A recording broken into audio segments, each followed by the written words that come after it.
Thank you so much, Toddy. Dear students, it's wonderful to have an opportunity to meet with you and talk to you about the very exciting online process that we've introduced this year. As Toddy indicated, we've already did quite a number of training with supervisors, showing them your view, how and what you will do, and their whole approval process. So I want to take you through, but I'm going to switch off my camera and then focus on the presentation. Colleagues, you are aware with the M&D examination phases that is in the whole master's and doctoral process and the journey that you're busy with, and the M&D examination process actually starts when you do the intention to submit. So you're ready to have your dissertation or thesis examined, and then you will do the online submission. There used to be a hard copy form that you had to complete. That is now fully online. The process will be that a panel is then appointed, the examination copies are uploaded and distributed to the examiners. Once the result is released, you're informed and graduations are informed. We have process step 1 and 2 fully implemented. Step 3 and 4 and the others are still coming, but they don't affect you necessarily, but I just thought that you will have an understanding of the whole process that will be happening. And where do you find information on the examination process? I'm sure many of you have seen my replies on the Facebook page for CGS, and what I've observed is that there are many students that go into these processes without having an idea of how the process will work. So please have a look at the master's and doctoral procedures. It is, and specifically focus on chapter 7. You don't have to go through all of it, but I think chapter 7 is the core that is there. And for those of you that will do the Viva Voce, on the same link, you will also see there's a standard operating procedure for the Viva Voce. So please just make note of that. We are in the process to update the procedures during the October Senate, but for now, what you see is what is on the web. And here I just show you that you could see if you go to the tab Policies, Procedures and Forms, all the information is available to you. Please make sure that you know and understand the procedures, because that is what's causing anxiety with our students. People think that the result's going to be released within 6 weeks from where you submit. But if you read the procedures and you understand the process, you will see that it actually takes a lot of time before you will actually, once you've submitted, it can take months before you actually receive your result. And I think it's important that you understand the process so that you can manage your anxiety and frustrations, because we do understand that it is a long process, and that we really want to make it as easy for you as possible. Now, before you decide to do the intention to submit, it is important that you discuss the idea that you want to submit with your supervisor. He or she will guide you, because if you have to do, the timing needs to be good. You have to be ready to submit within 3 months. If he says yes and the panel is appointed, that link that you will get will only be available for you for 3 months. So it's important that he doesn't give you the go-ahead too early or too late, obviously. So have your discussion with your supervisor and check with them. Do you think it's a time for me to do the intention to submit? He could say, listen, let me just go through the final draft, and once I'm happy with that, you can go ahead. Please make sure that you confirm the final research title with your supervisor. We do find that students would go to an internet cafe, they will go in and they will complete their final research title, not knowing that even a change as small as a the or an or a in your title have an influence to delay your outcome of your result with weeks. So make sure that when you are ready to do that submission, that you have the final title of your research with you and available. Make sure that it is correct. Make sure that your MyLife email is active and functional. You have to be able to access MyUNISA in order to do this submission. You must be registered for the current academic year. If it happens that you're not, unfortunately, your submission will be declined. And but also I'll tell you what you need to do when that happens. And then obviously, it is important that you understand you have to have your research proposal must have been completed, and you should have received your ethics approval certificate. Those are the things that the system will test if you try to make an online submission. So now we're going to look at the view that you will get when you go into MyUNISA. So you will initiate the process by logging into MyUNISA. You will select My Admin. You will select Assessment Admin. And then you will see on the drop-down list, Master's and Doctoral Intention to Submit. Right. Now you try and then you receive an error. Read that error carefully. What is that message that display? Does it tell you that you're not registered? Then you contact M&D Admin on the email address that's available to you for assistance. They will assist you to get registered for the academic year if there's the confirmation that you're basically ready to submit, irrespective of when it is in the year. And it could also be that they will also guide you on what would be financially the better option for you. And I'm sure you've heard of the term M&D activities. Now, M&D activities are activities that your supervisor have to capture against your current module as the study progress. So you and your supervisor will receive an email if the message indicates anything about M&D activity. You will know that you will receive an email and your supervisor will receive an email. Your supervisor will be informed that you attempted to do an online intention to submit. But unfortunately, these activities, research proposal approved, activity 10, and or ethics approval certificate received has not been captured against your current registered module. So please, do not then go back in and try again. You're going to receive the same error over and over until it is resolved. So if it had that you had to register, once you are registered, you can go back and you can do your online intention. The same, discuss if that error comes up about M&D activity. Contact your supervisor and say, Prof, I'm sure you've seen this email. Can you please let me know as soon as you've captured it?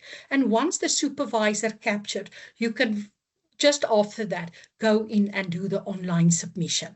Now, what will that form be? For anybody who's previously done this, it's really just a replacement of Form CGS 2021, 20 or 21, that was a hard copy form. If it happens that you've already 2-3 months ago, in April maybe, you've already did a hard copy form, it is okay, that process in hard copy will continue. But from the first week in May, if you submitted a hard copy intention to submit form, the M&D examination section would have asked you to go to MyUNISA and log in to start with this online process. So what we display for you is that obviously your student number, your student name, and your registration information. I cannot reiterate this enough. Check that the qualification that is displayed here are indeed correct. If I have to tell you how many students come and say when they are ready to submit, hey, I just saw that I should have been registered for the PhD in education, but I see I'm actually registered for the Doctor of Education. Colleagues, you receive a a postgraduate letter every year when you're registered, and we specifically ask, check the detail. Make sure that the specialization that is indicated is also correct. If it should be an ODL and you are registered in curriculum studies, it can have an effect on the result. So it's critical that this information is even checked prior to you doing the intention to submit. Then we provide you with the academic year that you are registered for. We also provide you with the current approved research title. Now you've got to check, is it exactly the one that my supervisor and I confirmed that that is indeed the final title? And I want to say it again, if you change anything in the title, you will delay the process. So confirm the title, and we ask you, is the above research title the final title under which you will submit for examination? If you check it and you say, yes, it's fine, you continue, we display the supervisors. So yes, in this case, the student supervisor is Mrs. Pretorius. Confirm whether the supervisor is indeed correct.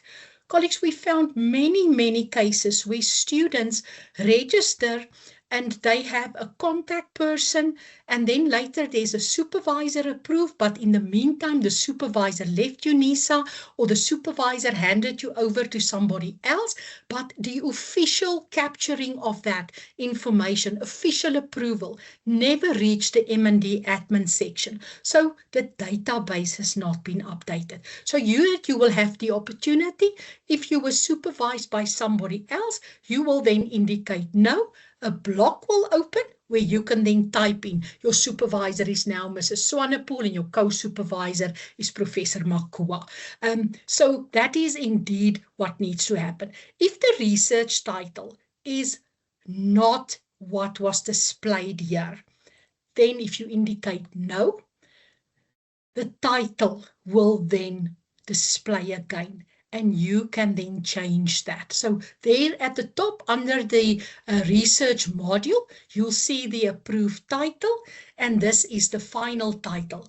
Now in that block, you can go and change it. If it says the drivers of consumer engagement and it should be drivers of some other engagement, this is where you will make the change.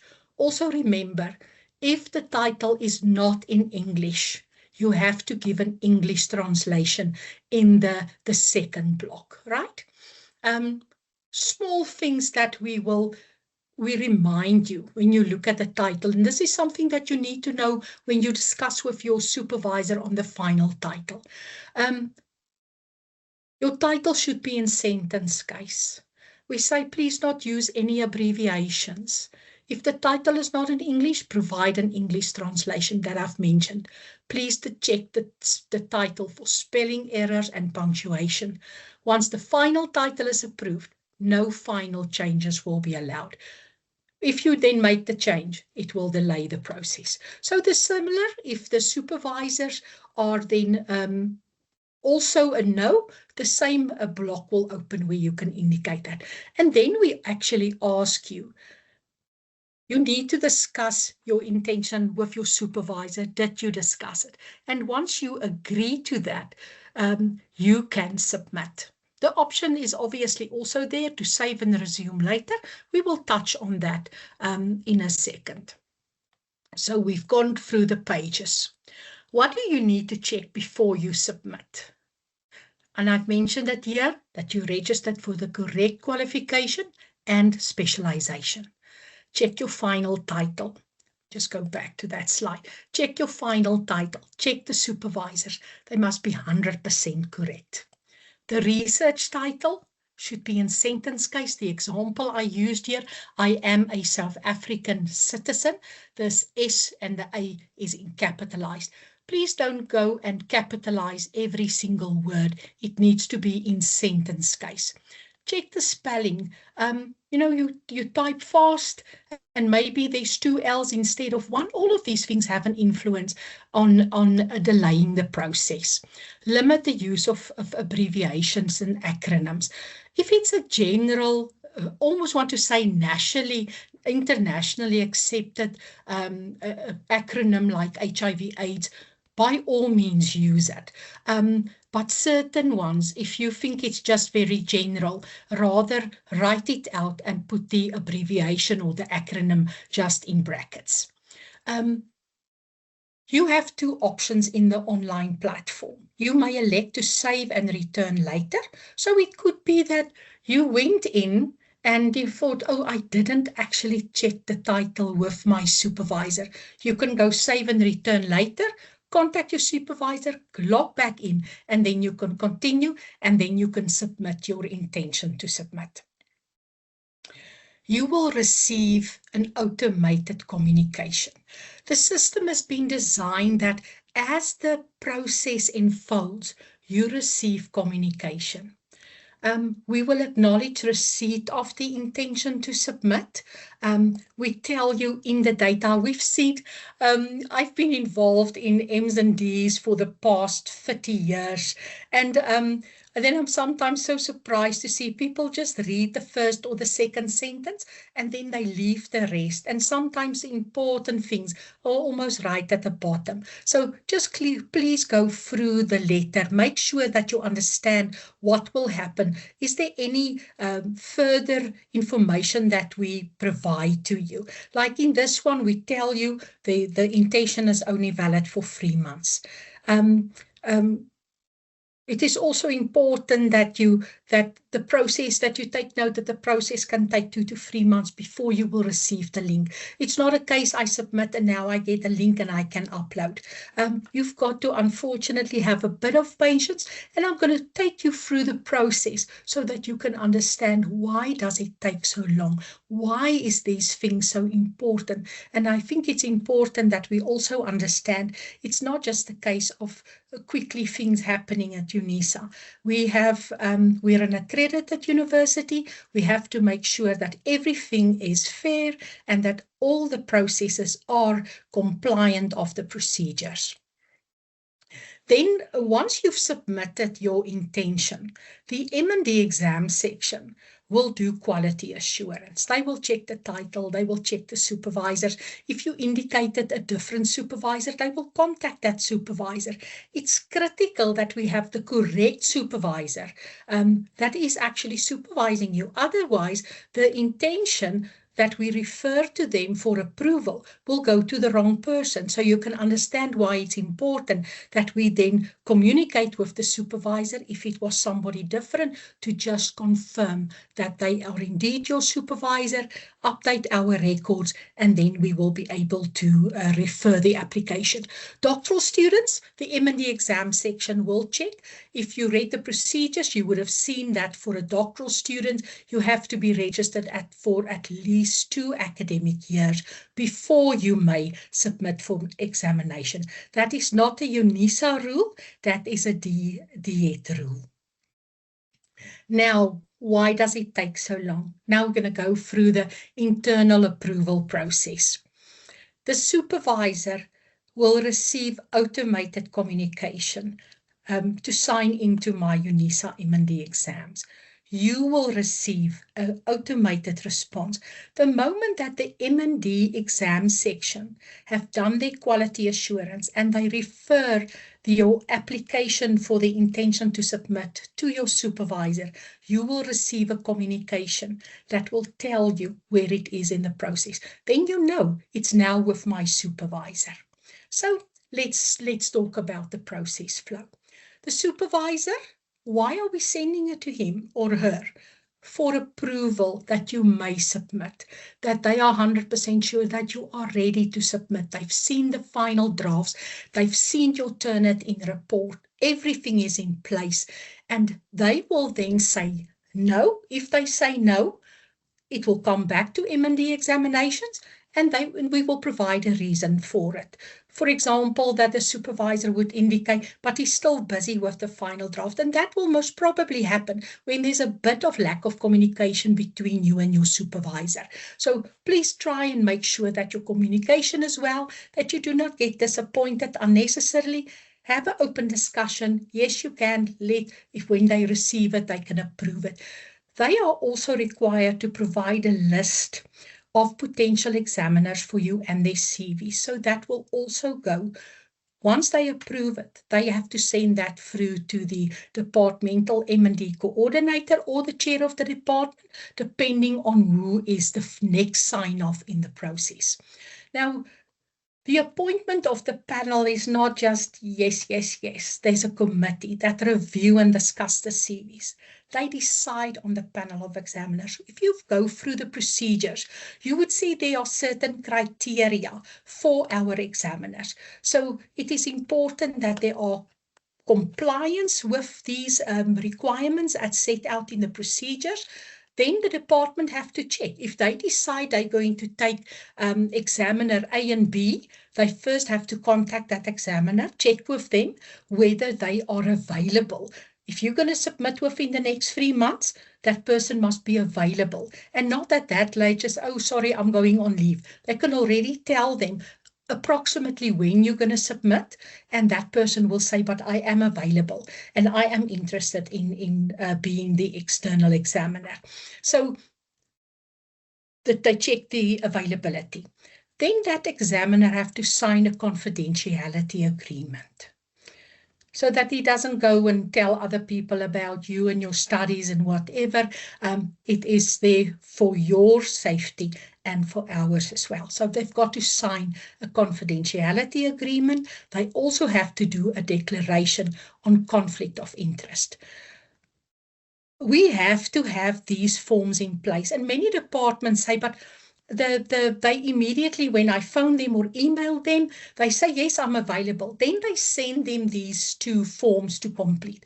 And then they take their time to come back and actually complete the form and submit it.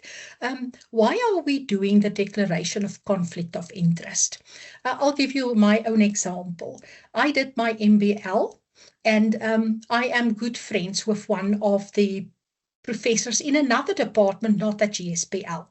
And the moment that they indicated to her, but she will examine my mini dissertation, she went and said she declared there is a conflict of interest. We are friends, so she doesn't and she cannot.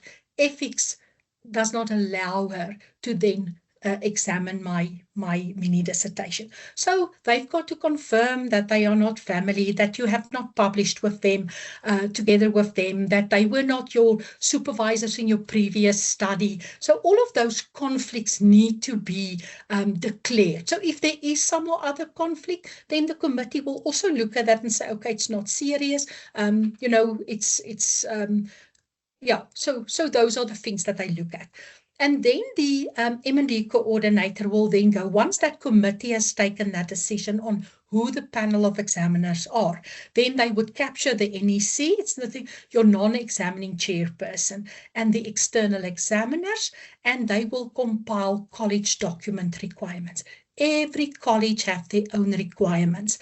When that M&D coordinator sign off, they have to compile for you everything that needs to be there, so that the next level can sign off. And that will include proof of the ethics approval certificate, a Turnitin report. All these agreements, these declaration forms must be there. And then once they submit that panel, it will go through to the college head of research and graduate studies. And they have to confirm compliance with the procedures. Remember, I mentioned that the examiners, they shouldn't be overused. There are certain criteria that you can go and read up in the procedures. They do their quality checks. Is the CVs there? Or is that person indeed an expert in that area? And then they will approve the panel. So then the NEC and your examiners are approved. And then once the head of graduate office submit that panel, the M&D examination section receive confirmation, and they will also check compliance. So you see the quality that is being done, confirm whether you may submit, and then only will they provide you with the link. So I've seen many questions on, but I haven't received my link. It's 3 months already. The reason for that is if the panel is not completed and the panel has not been approved, we cannot allow you to receive the link and upload. It cannot just lie there. There has to be a panel before you will receive that. And then I thought, for just to make sure that you have a fuller picture of the process, obviously you've got to then go and upload. Once you receive the link, you access the link, you request at this stage still, you will request access to it.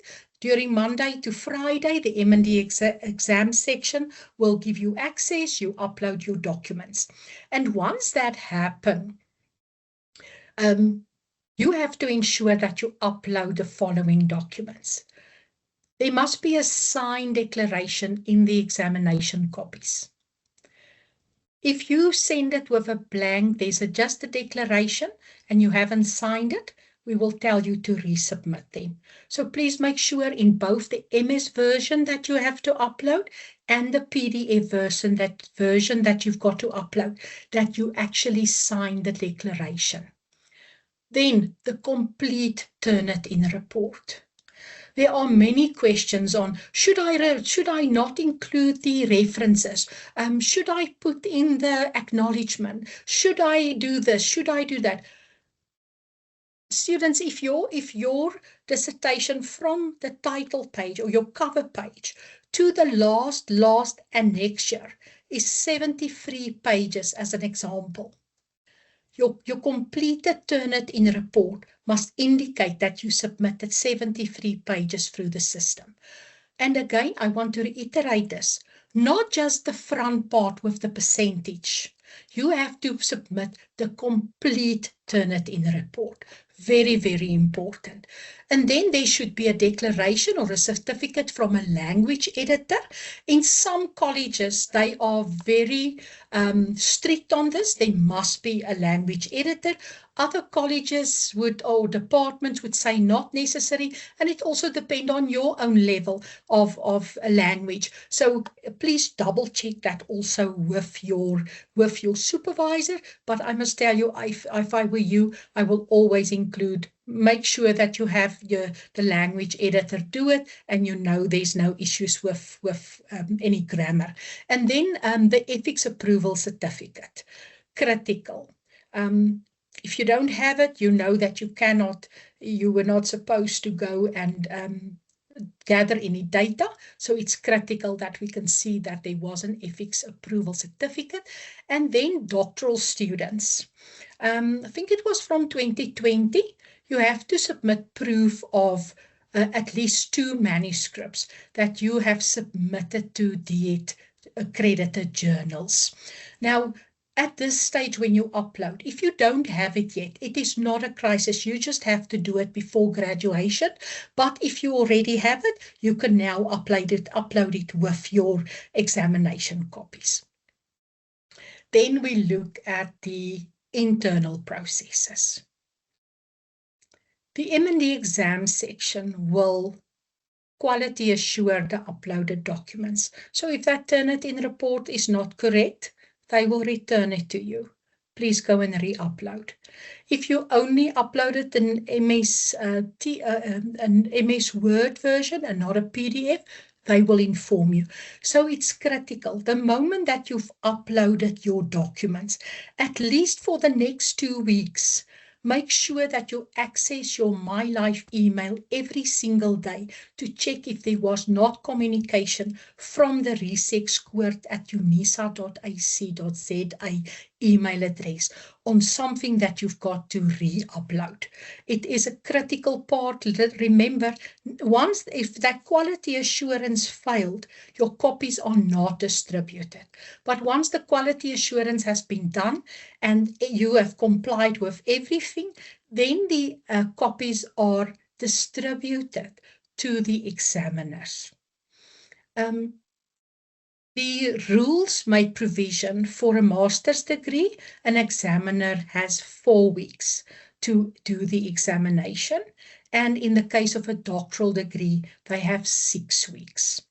to submit their reports to the NEC. So the examiners receive the copy, all the guidelines that they need to know. They are also informed of the curriculum of your studies, whether it is a mini dissertation or it is a doctor's degree with a Viva or without a Viva voce. So that is important. The NEC will then or should receive the reports by the deadline that was provided to the examiners. Unfortunately, we must also say sometimes it happens that life happens also not to us, but also to external examiners. Suddenly a person have a family emergency, can no longer supervise, can no longer examine, and it delays the process. We've got to reappoint somebody in his or her place. So these things do happen, and it unfortunately do delay the outcome in the end. But let's say it is a wonderful, easy, streamlined process. Everybody is happy. The reports come on time to the NEC. They receive the reports. They have to go through each of them. They compile their final report. If it's, for example, no changes have been needed to be made, everything is hunky-dory, and then they could compile their final report. If there are corrections that has to be done, the NEC will inform your supervisors whether you have to do corrections. Now, if you went to the procedures for masters and doctors, you would have seen that there are a 1.1 that says, as an examiner, I'm happy with this student's work that they've done. There's a proper report given and no corrections are needed. That doesn't happen a lot, eh? Not a lot. Then we have 1.2, which is it passes, but there are a few minor corrections that need to be done, and that corrections must be done within 2 weeks from where you received the list from your supervisor. And if it's major corrections, then obviously you will have to go, and they say maximum 4 weeks for you to process all those corrections. So once you've done all your corrections, so please look out for that discussion with your supervisor. Do those corrections as quickly and accurately as possible so that you can actually get your result. And now the supervisor has to confirm to the NEC that you have made all the corrections to his or her satisfaction. Now I'm talking, once that happens and you're a master's student or a mini dissertation student, and then the NEC will compile the final report. He's got to put all the reports in his file. There must be all the reports from the examiners. There must be the list, the letter or the email from the supervisor confirming that the corrections have been done, must be in part of that. And then it would go to a committee where he has to present the final report, and they would indicate, yes, we are happy with the report, and then that exam is the result is sent through to the M&D exam colleagues to release that result and inform graduations. Now we go back to our doctoral students. If you had to do a Viva Voce, that's the oral doctoral examination, that's only for students who registered for a doctoral degree for the first time in 2022. So then, once that supervisor confirmed that you've made the corrections, then the NEC commenced the arrangements for the Viva Voce. That must happen within 4 weeks from whether he receives the confirmation letter. So within a month, the date will be arranged with you and with the external examiners, and then that Viva Voce will take place. I hope that you went to, I think it was last week, Thursday, there was a session by CGS on how to prepare for your Viva Voce. If you missed it, please go to the podcast and have a look at that. It was presented by Professor Gisela van Rensburg. Go and have a look. How do you prepare for your Viva Voce? You will find it very helpful. And then once the Viva Voce has been done, within a week after that result, or after the Viva, the examiners have to do a final report. It's a form that they've got to complete, which will indicate either you've passed or you failed. Now, many students ask, why can that happen? How does that happen? The examiners, please go and read that standard operating procedure on the Viva Voce. The idea is that the examiners will ask you questions. They will establish that the work that you've done research on was indeed your own work. So those are the things that could be between a pass and a fail.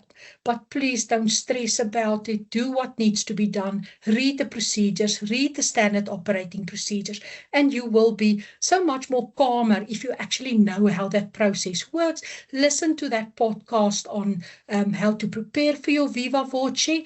And then the important part is that you need to understand the release of a result can take between 4 and 6 months, sometimes even a bit longer, especially if there was, for example, a replacement of an NEC or a replacement of an examiner.